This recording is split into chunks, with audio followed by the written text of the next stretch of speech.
Place à présent au 4e et dernier épisode de votre feuilleton. La Lorraine compte un peu moins de 60 ouvrages de la ligne Maginot et beaucoup sont encore visitables grâce à des passionnés.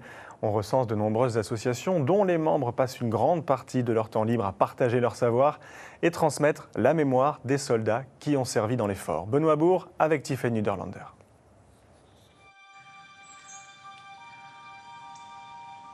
Il a connu son heure de gloire en juin 40 en repoussant une attaque allemande. Aujourd'hui, l'ouvrage du Michelsberg est entretenu par une trentaine de passionnés. Chaque week-end, ils en assurent la maintenance et les travaux ne manquent pas. On lève les 4 boulons en bas. Là, des vis là. Ces énormes moteurs qui alimentaient tout le fort en électricité ont besoin d'une attention particulière. Là, on est entièrement en train de restaurer le moteur. Donc on avait tout démonté, les culages étaient démontés. Là, on est maintenant au remontage du moteur. Pour l'instant, ça va encore durer une paire de mois. Georges Noël entretient ce fort depuis plus de 30 ans. Il sait presque tout réparer. Un savoir-faire qu'il transmet aux autres membres de son association comme Laurent Valenti. Il a rejoint ses passionnés il y a 5 ans en prenant sa retraite. Son engouement pour la ligne Maginot ne date pas d'hier.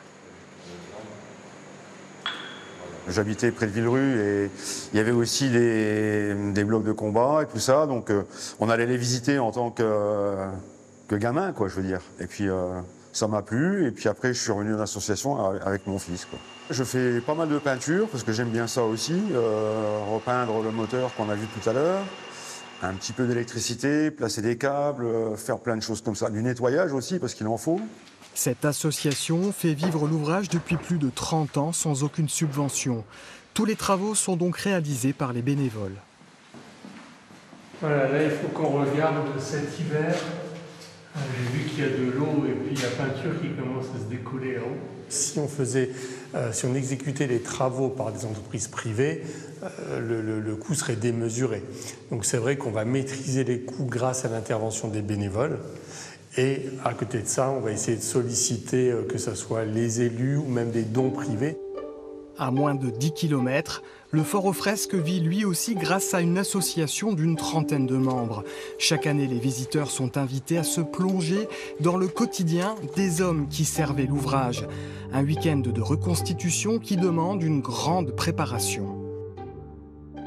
Quelques jours avant la reconstitution, c'est quand même 2-3 week-ends avant où on travaille énormément sur les extérieurs. On fait de l'entretien, on remet des bardages pour faire propre, que l'événement puisse se dérouler dans des bonnes conditions et accueillir correctement aussi le public.